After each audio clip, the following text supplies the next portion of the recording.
สบายดีพี่น้อง FC ทุกคนกินกาแฟพี่น้องอะโอ้มันติ้นสิดอก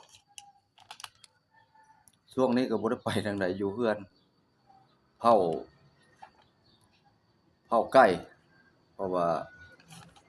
ไทเฮือนไปลกกาบ่ได้ไปท่ายทางใดเมื่อท่านก็ไปท่ายแถวไกลนี่ล่ะที่เส้นทางนี่ล่ะเส้นทางให้พี่ให้น้องเบิ่งทางสายทางเลขที่12นั่นบ่นั่นเพิ่นสิเฮ็ดขึ้นไปจอดใส่อันหลัก4ไฟแดงน่ะถ่ายหั้น นี่ค่าเผาพักเบิ่งพักชุดนี้หมดแล้วก็จังสิได้ไปนาก็บ่ได้เฮ็ดปีนี้พี่น้องเพราะว่ามันบ่มีคนเฮาก็เหลือ2ค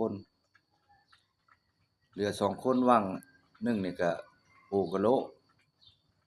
แล้วก็เผาพักไก่ข้าวเพิ่นละไปลกกาไถเฮือนไปลกกา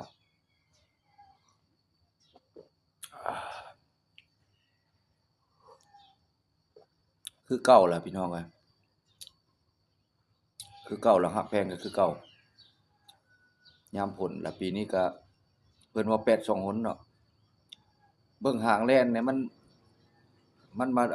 แดงบ้านปลายเด้พี่น้องเขาเจ้าเอาลงอะนะแดงเป็นว่า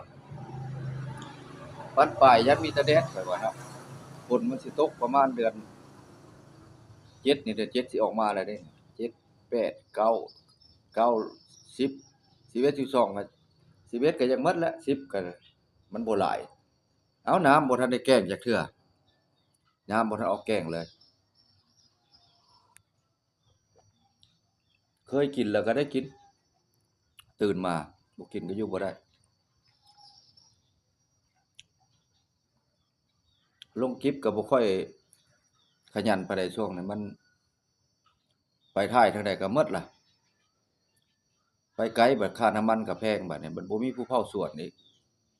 ได้รับเงินจากซ่องก่อนขายอยู่เฮาไปคลิปนี้ก็แนวนั้นล่ะฝากพี่ฝากน้องคือเก่า FC เฮาเข้าติดตามเดี๋ยวไว้เนาะพอได้เห็นเดี๋ยว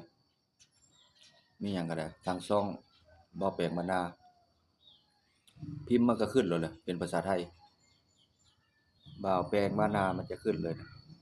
ไปก่อนพี่น้อง